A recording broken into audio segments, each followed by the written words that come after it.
Hello there, and welcome back to the final part of A Bushy Tale. We followed Squish so far as he's held his meeting to try and get everyone together to defeat the Greys. Now we're going to find out what his plan is and whether it works. So chapter 9, in which a small squirrel has to cross a big black path.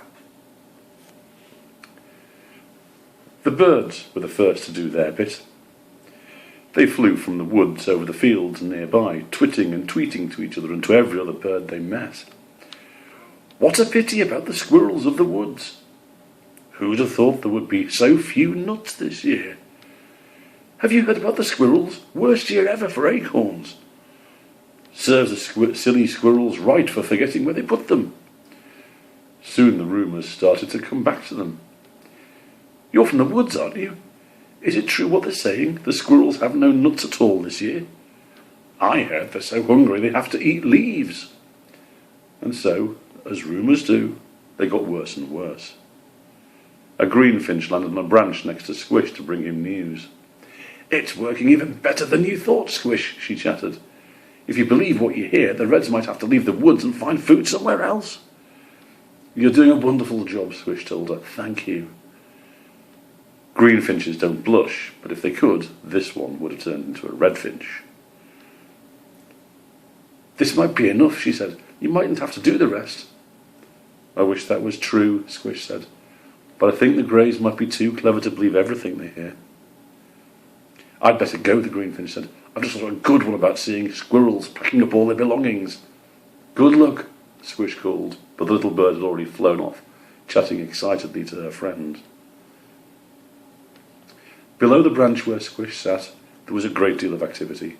If anyone saw, they would have thought the rumours were true and the Reds were packing up to leave. There were flashes of red fur as squirrels scampered backwards and forwards through the trees and bushes. If you were quick, you could see that they were not moving their belongings, but they were all holding as many nuts, acorns and pine cones as they could carry. You would have also seen that a young female squirrel with a white tip to her tail waved to Squish every time she ran past. Rabbits could be seen bounding past, carrying nuts. Even a couple of hedgehogs shuffled by, rolling large pine cones with their snouts. Squish hopped down from his branch as a scamp ran past, carrying 2 large horse chestnuts. I hope you're right about this, Scamp called. I've never carried so much in my life. I hope so too, Squish replied. How are we doing? Well, we've cleared some hiding places all completely, Scamp said, stopping for a break.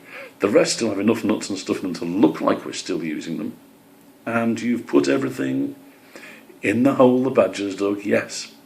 The deer have pulled some branches down to hide it. Everyone's doing their bit, Squish. Maybe the Greys won't see the hole. Maybe we won't have to do the next bit. I wish that was true, Squish said. But the Greys know about hiding things. They will look everywhere. You're the boss, Scamp said with a smile. You don't fancy giving us a hand for a bit, do you? So for a while, Squish too ran here and there, collecting pine cones and nuts and acorns and dropping them into the long, low hole the badgers had dug. Several times he ran past White Tip, who was usually running in the opposite direction. They smiled and waved to each other, but didn't have time to talk. The deer stood by to lift the branches which were hiding the hole as the animals dropped their treasures into it. The deer then carefully replaced the blank branches. The animals worked all morning and soon the hole was full of nuts, acorns and pine cones. As Squish's father dropped his last acorn into the hole, all the animals stopped for a rest. Squish looked around. Everyone was watching him. It was obvious they expected him to say something.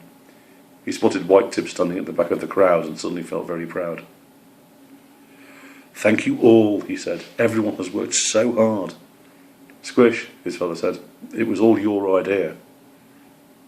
But I think I should do the next bit. If it goes wrong, we will need clever young squirrels here to think of more ideas. No, Squish said, I started this. It will only work if everyone helps. What about us, a hedgehog asked. We don't run as fast as some of you. If I'm right, Squish said, you will not have to run. But what if you're wrong, the hedgehog asked. If he's wrong, Ray the fox growled as he slipped out from behind a bush. It won't matter anyway. The rest of the foxes are still on guard around the woods, by the way. Any sign of greys, well, let's just say none of us have had breakfast this morning. Why don't we just guard the hole? We don't know how many greys are coming, Squish said. There might be too many for you to stop them all. Just as you say, Ray said. We are prepared for whatever might happen. Thank you, Squish said. Perhaps if the birds could spread the word that we're ready. We need everyone to come here and pick everything up that they can carry and meet me at the place we agreed. The birds did their job again, this time with whispered tweets in the ears of any animals they saw. Squirrels, rabbits, deer, badgers and foxes, even mice and voles all stopped what they were doing and quietly picked up nuts and acorns in their paws or their mouths. When they arrived at the meeting place, Squish was waiting for them. Again, he could see that all the animals wanted him to say something. He hopped onto a tree stump so everyone could see him. Thank you all, he said. Animals have never worked together like this before. We only have one thing to do now. I know it is very dangerous and everyone will understand if anybody wants to stay behind. Nobody will blame you. There was silence for a moment and nobody moved. Then the silence was shattered as one of the no-furs metal boxes roared past on the big black path right next to where they were gathered. Well, that's it. I'm going home, Squish shouted, and all the animals laughed apart from some of the smaller ones who didn't realise that Squish was joking. Are we all ready? Squish asked. There was a chorus of squeaks, barks, tweets and snuffles. Squish picked up his acorns, waited for a moment until he could not hear any metal boxes rumbling towards him. He was suddenly aware that White Tip was standing next to him. She held his paw tightly in hers. Squish, she said quietly. Come on. Squish held his breath and ran and ran. And that is how Squish, with White Tip at his side, and followed by the biggest procession of all the different kinds of animals who lived in the woods that anyone would ever see, came to cross the big black path. Chapter 10, in which we find out what happened next. You might remember that day.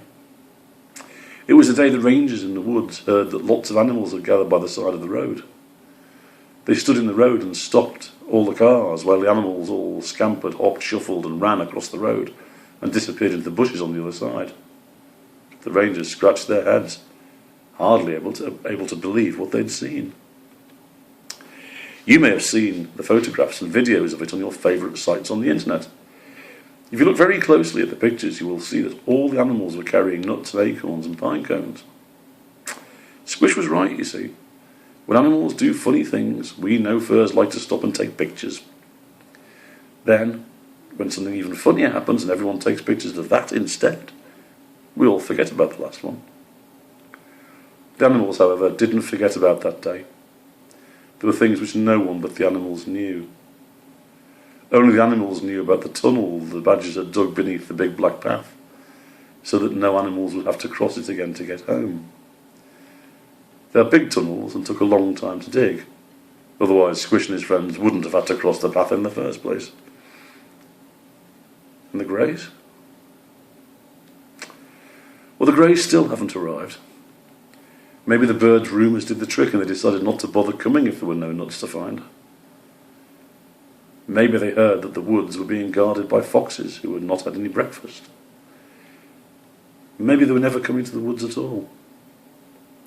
That's the trouble with rumours. You never know if they are true, so it's best not to listen to them. When it became apparent that the greys would not be coming after all, the animals worked together one more time to bring all the nuts and acorns and pine cones back to the woods. This time, though, they used the tunnels the badgers had dug. After that, they all went back to doing what they do. Only the squirrels kept on thinking about the future and their children's futures. And Squish?